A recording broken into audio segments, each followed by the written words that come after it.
In this video, we're going to go through how to figure out R or S configuration of molecules that have been drawn as Fischer projections. So here I've drawn an exercise. If you could look at this molecule, maybe press pause, work on this by yourself, try and figure out R or S for each of the stereocenters in this molecule. When you're ready, press play and we'll go through it.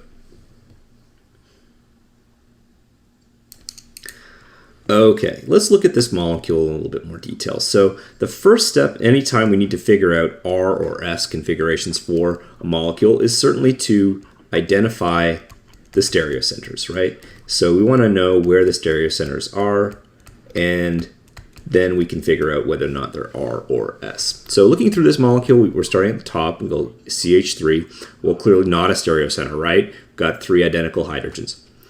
This next carbon, we've got OH, H, attached to a carbon, which is attached to 3 hydrogens, and then this is attached to a carbon, which is attached to hydrogen, chlorine, and CH2, CH3. So these are different, right? Even though they're both carbons, they're attached to different, they end up being different groups. So this actually is a stereocenter. So put a little red dot there.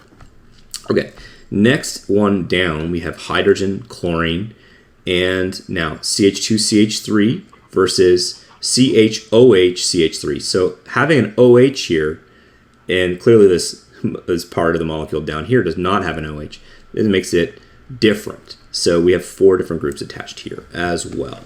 So this molecule has 2 stereocenters. CH2 is not a stereocenter, right? Got 2 identical hydrogens. CH3 is not a stereocenter either. It's got 3 identical hydrogens. Okay, so we know where our stereocenters are. Then the second part, when you're dealing with a Fischer, is to maybe draw out in 3D. I want to draw this out in 3D just to have a better idea of what we're dealing with here.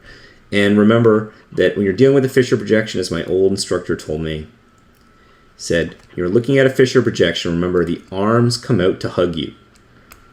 The arms come out to hug you, and then I told that to my students and they say, the arms come out to strangle you. And it really doesn't matter if you want to say strangle or hug. It works out to be the same thing. They're coming out of the page. So CH2, CH3. Okay, so that's what it looks like. All right. So same as, that's what this triple looking bond error is for.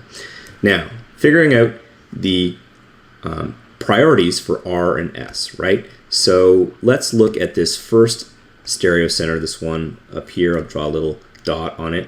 What atoms is it attached to?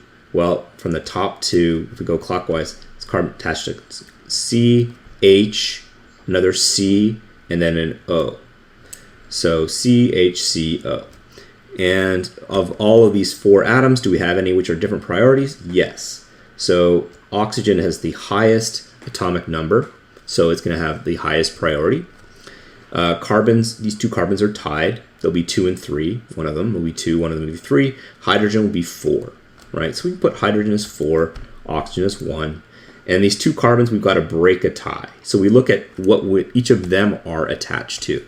So if we look at this carbon on the top, compare this carbon on the top, the carbon on the bottom. This carbon on the top is attached to H, H, and H. This carbon on the bottom is attached to H, Cl, and C. So look at the 3 atoms that it's attached to.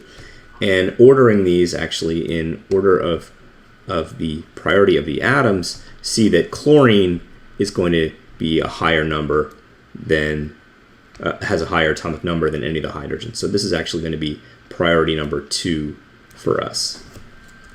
And therefore, the CH3 will be priority number 3. So let's just clean that up. Okay, so having done that, now we can figure out R and S. So 1, 2, 3, and 4. So we trace the line right from 1 to 2 to 3.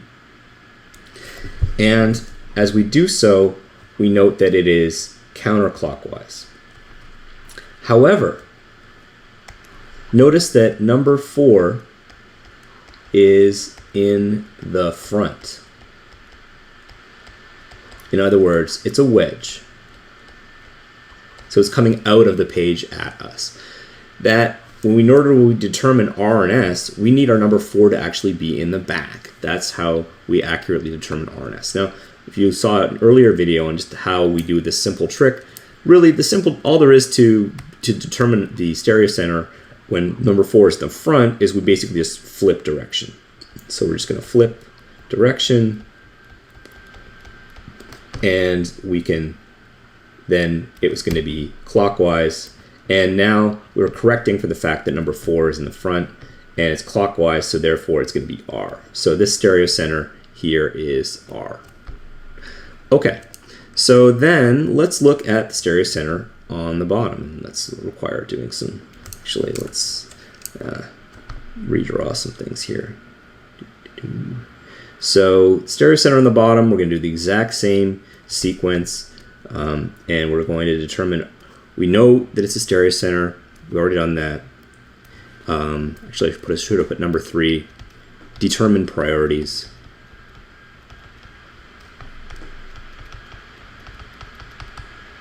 And then number 4 is determine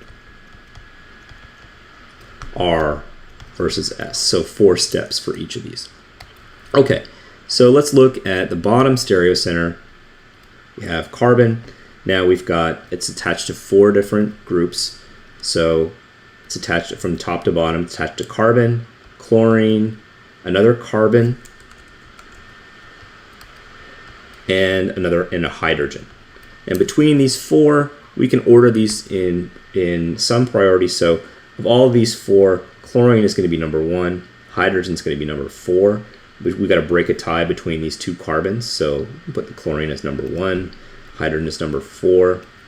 Now, in order to break the tie, we need to go a little bit further and see what each of the different carbons is attached to. So draw little green dots here to show that we're looking at each of these carbons.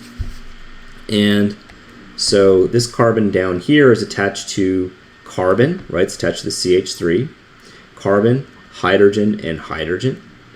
And this one on top here is attached to oxygen, carbon, and hydrogen. Carbon and hydrogen. That's the 3 atoms that this carbon is attached to. So if we analyze these 3, we notice that O is highest. It's the highest atomic number of any of these groups. So therefore, this is going to take higher priority. So this will be number 2. This is going to be number 3. Okay. And so therefore, when we figure out R and S, we trace our groups here. We're actually going counterclockwise again here. So we're going counterclockwise. So this is for stereocenter. This is for, let's call this 1, 2, 3, 4, 5. So this is carbon number 1, and this will be for carbon number 2. So this is counterclockwise again, but number 4, which is our hydrogen, is in the front. So now we're going to switch. So we flip direction.